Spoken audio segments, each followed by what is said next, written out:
there's competitors now ramping up, and Yeah. as you're familiar with BYD, which is also on the West Coast, I think they're ramping up production of their electric vehicles. Warren Buffett owns 10% stake in that. Why do you laugh? BYD is trying to compete. Why do you laugh? Have you seen that car? For about 100 years, the global car industry was dominated by three countries: Germany, Japan, and the United States. Out of them came the names that defined modern driving: Toyota, Volkswagen, Mercedes, Ford, Honda, BMW. These weren't just companies, they were the pride of entire nations and the backbone of their economies. But in the space of 3 years, it's been a bloodbath. Mercedes watched its profits collapse by 28%. Porsche lost 92% of its bottom line in a single year. Stellantis posted a $26 billion loss. Volkswagen announced 50,000 job cuts. Behind every single one of these blows, the same name keeps coming back: BYD. A company that, until 2003, was still producing nothing but simple batteries. This plain-looking sedan is actually one of them. It's from Chinese automaker BYD. Bad-looking car. It sort of looks like a Corolla or maybe a Kia Optima. Vehicles that are ready, that are up to snuff in terms of quality, fit and finish, design, that remains to be seen yet. You don't see them at all as a competitor. No, I don't think they have a great car. Back then, the very idea that they could one day compete with Tesla was so absurd that Elon Musk himself couldn't hold back a laugh when asked about them on live American television. Today, Musk isn't laughing anymore. BYD sells more electric cars than anyone on the planet. How did a small battery workshop brought the entire car industry to its knees in less than a decade? What's their secret weapon? And why is nobody talking about what's really happening behind the curtain? Because BYD didn't rise out of nowhere just like that. There's a lot more to this story. That's exactly why I created this channel, to talk about the things people get wrong because they've never set foot in Asia. So if you want the real picture of what's going on, subscribe. You won't get this anywhere else. The mistake most people make is to think this is a story about Chinese brands winning in China. That would already be bad news for Mercedes and Volkswagen, but it would still leave them their home turf. The reality is much worse. BYD and the other Chinese car makers aren't just dominating Beijing and Shanghai, they're planting their flag on every continent at the same time. And nobody seems able to stop them. Start with Southeast Asia, where the shift has been the most brutal. In Thailand, BYD took 40% of the electric vehicle market, Mitsubishi shut down its local factory, Mazda cut production by 60%. A region that had been a Japanese stronghold for 40 years, in Singapore, 1 out of every 5 new cars sold last year is a BYD. In Malaysia, BYD became the best-selling electric brand in 2024. Look at Europe, the place Western car makers thought they'd be safe. Chinese brands now account for more than 11% of European EV sales. Renault just posted its first net loss in 5 years and warned that margins will keep shrinking because of Chinese pressure. Stellantis is bleeding in its core markets. Even Audi, the untouchable brand of European luxury, is now losing customers in China and losing market share at home in Europe at the same time. Friedrich Merz, the German chancellor, had to fly to Beijing with 30 CEOs behind him, not to sign contracts, but to ask Xi Jinping to stop suffocating German industry. 20 years ago, it would have been unthinkable. And there's the place nobody expected, Brazil. BYD took 72% of the Brazilian electric vehicle market in a single year and opened a factory on the site of an old Ford plant the Americans had abandoned. They're doing the same thing in Mexico, in Israel, in Norway, one of the most demanding EV markets in the world, where the BYD Tang landed straight in the top 5 bestsellers on launch. The United States is the only major market where BYD is still blocked, officially for national security reasons. And even there, the Americans know it's a holding pattern, not a victory. Because in every other corner of the planet, the trend is the same. Wherever BYD shows up, the competition starts falling apart. How does a Chinese company most people couldn't name 5 years ago pull off something no Western car maker saw coming? Cheap labor doesn't explain it? plenty of other Chinese brands had the same advantage and went nowhere. What BYD actually built is the part Mercedes and Toyota should have been studying 10 years ago. And to understand what they built, you need to know who built it. His name is Wang Chuanfu. In 1995, he was a 29-year-old engineer who borrowed $40,000 from his cousin and rented a small workshop in Shenzhen to start making rechargeable batteries. Within 7 years, he was supplying Motorola and Nokia by 2003. BYD was the biggest battery maker in the world. That same year, Wang did something nobody understood. He took the money and bought a bankrupt state-owned car factory in the middle of nowhere. His own investors tried to stop him. BYD's stock dropped by 2.7 billion Hong Kong dollars in 2 days. The Chinese business press called it a joke, a battery guy walking into one of the most capital-intensive industries on the planet. Wang didn't even have a driving license. But his logic was simple. The future of the car, he believed, wasn't the engine. It was the battery. And nobody on Earth knew more about batteries than him. Everyone else was trying to figure out how to electrify a car. Wang was trying to figure out how to build a car around something he already mastered. It would take him 15 years of humiliation before the rest of the world understood what he was actually doing. And during those 15 years, while journalists laughed at his cars and Musk was mocking him on TV, Wang made 3 decisions that would quietly change everything.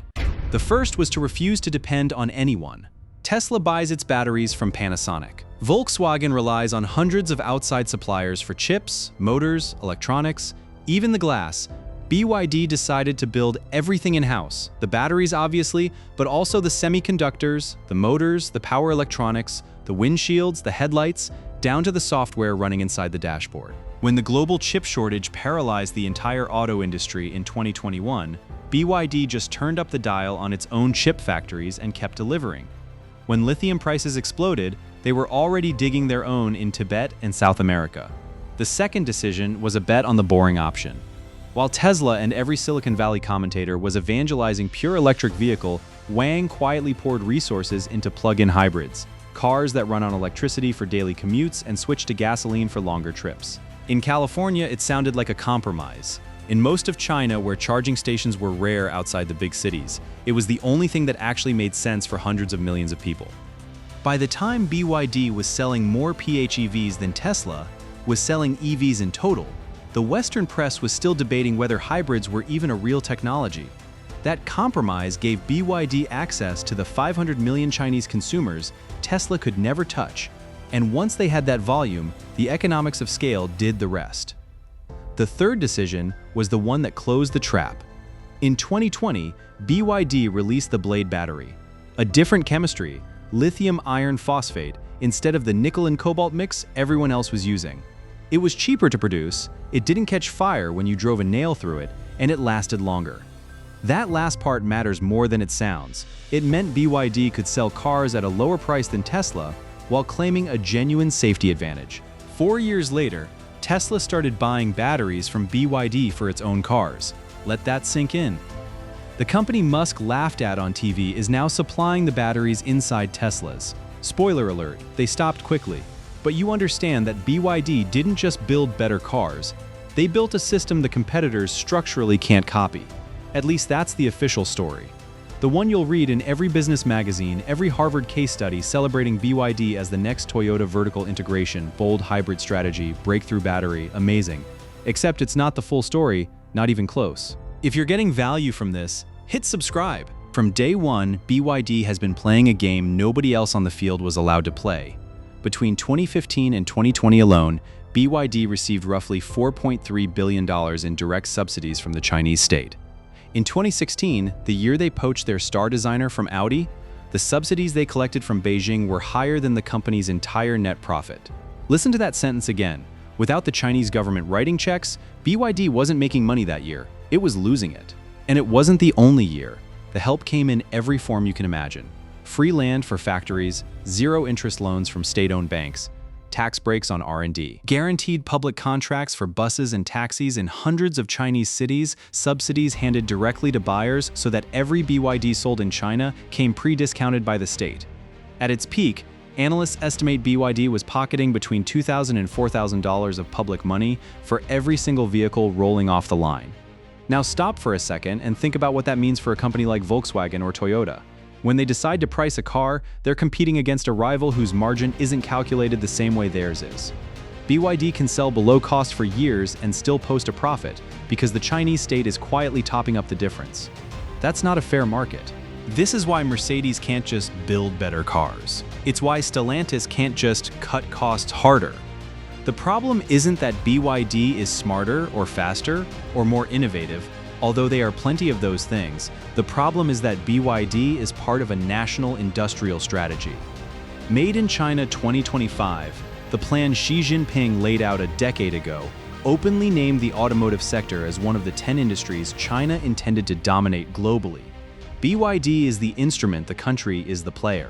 By the time Western governments finally woke up and started talking about tariffs and investigations, Beijing had already started winding down the most aggressive subsidies. Not because anyone forced them to, because the job was done. The machine was built, the global supply chain was locked in, and the competition was already on its knees. The subsidies served their purpose and then quietly disappeared, leaving Western politicians chasing a problem that had already moved on to its next chapter. Sadly for BYD, the cracks are starting to show. The first one opened up in early 2025, when a small independent research firm based in Hong Kong called GMT Research published a report that landed like a bomb in the financial press. According to their analysis, BYD's real debt isn't the 42 billion yuan the company officially reports. It's closer to 323 billion, almost 8 times higher. The missing pieces are hidden inside what accountants call supply chain financing, a polite way of saying that BYD pays its suppliers on average 275 days after delivery, 9 months, in an industry where the norm is 50 to 60 days. Technically, those unpaid invoices are debt, except they don't show up on the balance sheet. BYD is using its own suppliers as an unpaid bank, and the scale of it now rivals what Evergrande was doing in real estate right before the whole thing collapsed. There's another practice nobody in China talks about openly, but everyone in the industry knows exists. It's called zero-mileage used cars. The mechanism is simple and ugly. At the end of each month, when sales targets are due, BYD dealerships register thousands of brand new cars in the name of shell companies they control, then immediately resell them on the second-hand market as used 0 kilometers. On paper, those cars count as new car sales. In reality, no real customer ever bought them. They end up parked in giant lots across China, sometimes for months. Images from 2024 show rows of BYDs abandoned in fields, slowly rusting. A salesman in Guangzhou admitted anonymously that at the end of every month he was told to register 200 or 300 cars under partner companies just to hit the numbers. Which raises an uncomfortable question. When BYD tells the world it sold 4.25 million vehicles last year, how many of those were actually sold to human beings? The quality problems have been piling up in parallel.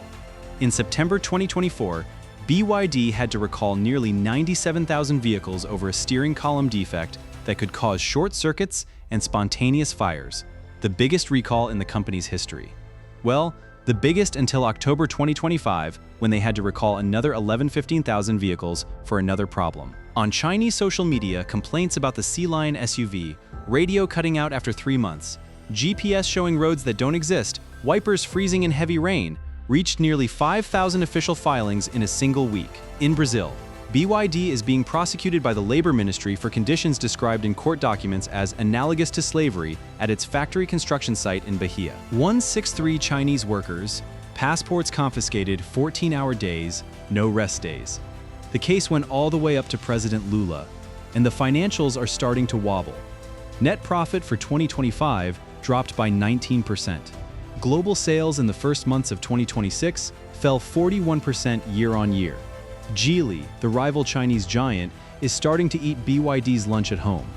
The Chinese government itself issued a public warning late last year telling carmakers that the price war they're engaged in isn't sustainable.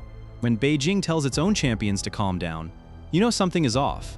None of this means BYD is about to collapse tomorrow. The company is still massive, still profitable on paper, still selling more electric cars than anyone on the planet. But the cracks are real, and the people pointing at them aren't going away. Some of them are now openly using the word Evergrande. Whether they're right or wrong, that word alone tells you how fragile the miracle might actually be. Whatever you might think about all this, Beijing is already running the same playbook again in half a dozen other industries. It's called China 15th Five-Year Plan. and it names every sector the country intends to dominate globally. Read it once and you'll never look at a business headline the same way again. The reason I'm telling you this isn't to scare you. It's because if you're building a business in 2026, thinking the world still works the way it did in 2005, you're gonna get blindsided by something you never saw coming. The rules have changed. The people playing the game best right now are not in Detroit, Stuttgart, or Tokyo. They're in Shenzhen, Hangzhou, and a dozen other cities most Westerners couldn't find on a map. Whether BYD collapses next year under its own hidden debt, or becomes the Toyota of the 21st century, almost doesn't matter.